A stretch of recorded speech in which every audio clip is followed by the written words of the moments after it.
Ndërsa Greqia hyn në sezonin e kulmit të zjarreve, qeveria po nxiton të parandalojë zjarret vdekjeprurse si të viteve të kaluara, me punësimin e një numri rekord zjarfikësish të rregullt dhe vullnetar këtë verë.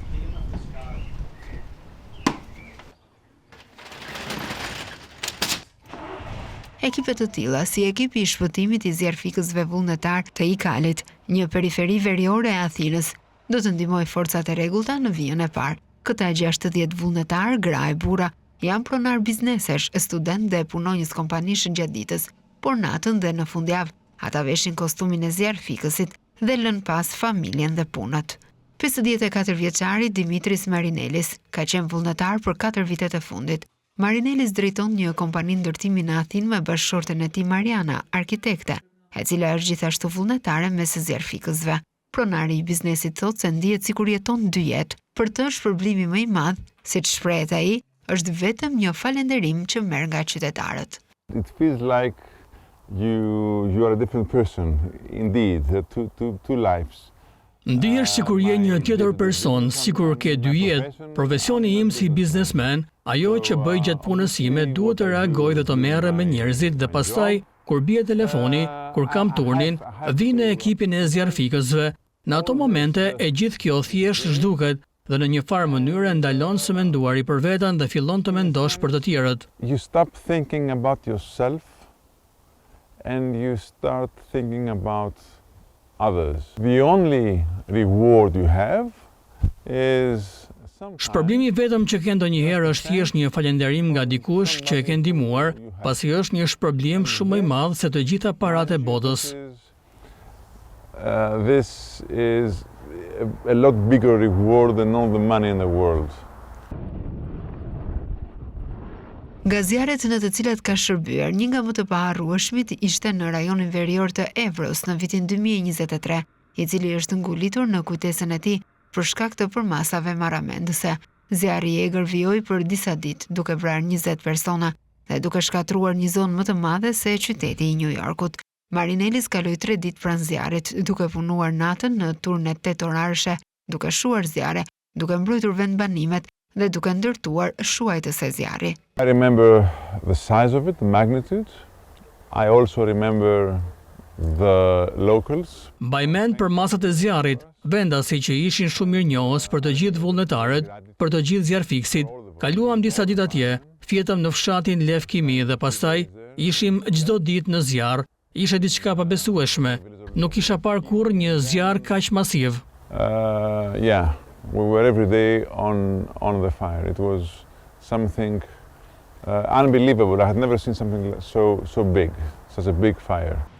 Dimitris dhe bashkëshortja e tij Mariana thanë se është e vështirë t'i lënë 2 fëmijët e tyre, 10 dhe 14 vjeç me gjyshrit për të ndihmuar për zjarret, dhe ata përpiqen të mos e bëjnë këtë të dy në të njëjtën kohë. Fëmijët e saj e mbajnë nën kontroll, thot Mariana, kur ajo ndjen rrezik, ndërsa kujton një incident.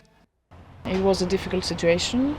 And the moment Ishte një situatë e vështirë dhe në momentin që më duhej të vrapoja dhe të merrja një vendim shumë të shpejt, sigurisht sipas udhëzimeve të shefit të ekipit George, në atë moment mendova për fëmijët e mi dhe thash, ndiq një rrugë më të vështirë, mos u sill si hero. Go with the harder way, don't act like a hero. Foevos Barsiokas, 44 vjeç, është biznesmen me profesion. Ai është babai i një djali 4 vjeçar dhe ka qenë vullnetar për 25 vjet. Lufta me flakët vë në provë kufit të tuaj dhe guximi ndërtohet me kalimin e kohës, theksoi ai. Foevos vijon ta bëjë këtë sepse sipas tij, ekipi i vullnetarëve është bërë tashmë si një vllazëri. I do it because E bëj sepse jemi një vëllazëri, jemi një familje vogël dhe këndshme dhe është kënaqësi t'i ofrosh shërbim komunitetit ton lokal. it feels nice providing service to our local community. Pas çdo ngjarjeje, ekipi diskuton se çfarë shkoi keq ose mirë dhe çdo ndjenjë pikëllimi ose ankthi që mund të kenë nga ajo që kanë parë. Tha udhëheqësi 30 vjeçar i ekipit, George Dertilis. Καθόμαστε όλοι μαζί. Pasi mbaron një aktivitet, ne ulemi të gjithë së bashku dhe sipas hierarkisë diskutojmë se çfarë pa secili person, si reaguam, çfarë gabime u bën dhe në fund të ditës themi se do të bëhemi më të mirë. Në ditët në vijim u japim anëtarëve të rinj, por dhe më të vjetërve mundësinë për të komunikuar hapur me udhëheqësit që kanë më shumë përvojë në lidhje me çdo imazh që i shqetësoj ose nëse diçka që përjetuan i shqetësoj, në mënyrë që të mund të flasin për të pa asnjë turp dhe që të mos i prek psikologjikisht, pasi të gjithë jemi vullnetar. Ne erdhëm këtu për të kontribuar, nuk do të shkatërrojmë jetën tonë duke krijuar probleme psikologjike për veten tonë. Αλλάσουμε τις ζωές μας, δημιουργώντας ψυχολογικά στον εαυτό μας.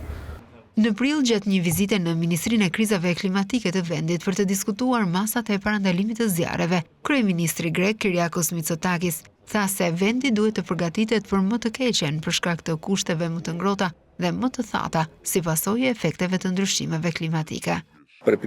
Do të themi qytetarëve se kur bëhet fjalë për krizën klimatike, gjëra më të vështira na presin dhe duhet të jemi të përgatitur për skenaret më të këqij të mundshëm, për të përgatitur dhe për të siguruar që të përmirësohemi çdo vit, sepse kriza klimatike është tashmë me ne dhe e dim që vera në vitet e ardhshme do të jetë edhe më e ngrohtë dhe më e thatë. Θα είναι και πιο θερμά και πιο ξηρά. Për herë të parë, 18.000 vet staf i përhershëm dhe sezonal dhe më shumë se 10.000 zjarfikës vullnetar do të vendosen në vend.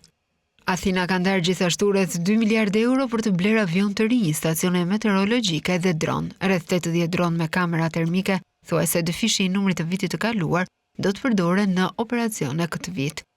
Një prej tyre do të përdoret edhe nga ekipi i vullnetarëve, por kjo organizat varet kryesisht nga donacionet private për automjete dhe pajisje. Dhe Dertilis thot se ka pasur disa raste kur ata nuk kanë mundur të kryejnë punën për shkak të mungesave. Ka raste kur na mungojnë furnizimet bazë si tubat e ujit ose kur ka ndonjë dëmtim të automjetit të zjarfikësve, por gjithmonë ka donator privat, iniciativa private në momentin e duhur që na shpëtojnë dhe ne arrim të mos ndalojmë përpjekjet tona dhe të mos zhgënjehemi. Në një rast ata nuk mundën të paguanin sigurimin për automjetet zjarfikëse, ndërsa gjatë një zjarri u mbaruan tubat e ujit pasi ishin shpuar ose djegur. Çdo herë donatorët erdhën në ndihmë. Disa nga uniformat e tyre janë dhëruar nga forcat e rregullta dhe vullnetare të zjarfikësve në Francë dhe Belgjik. Ekipi ka kryer trajnime të ndryshme dhe thonë se janë përgatitur aq sa munden për atë që i pret, por çdo vit zjarret vazhdojnë të bëhen më të mëdha. I think we are ready as we can be. Mendoj se jemi gati aq sa mundemi. Pas një sezoni të ngjeshur zjarresh, ne gjithmonë duam të përmirësojmë aftësitë tona dhe të mendojmë se çfarë mund të bëjmë më mirë për sezonin e ardhshëm të zjarreve, por mendoj se gjithmonë përgatitemi më mirë çdo vit. For the next fire season, but I suppose we always prepare ourselves better every year. Ata po përgatiten për më të keqen, por shpresojnë për më të mirën, tha Marinelis. I can describe you my feeling. My feeling is Mund t'ju përshkruaj ato çfarë ndjej. Ndjesia ime është se më të vërtet për fat të keq, po presim më të keqen, por shpresojmë për më të mirën. and hope for the best.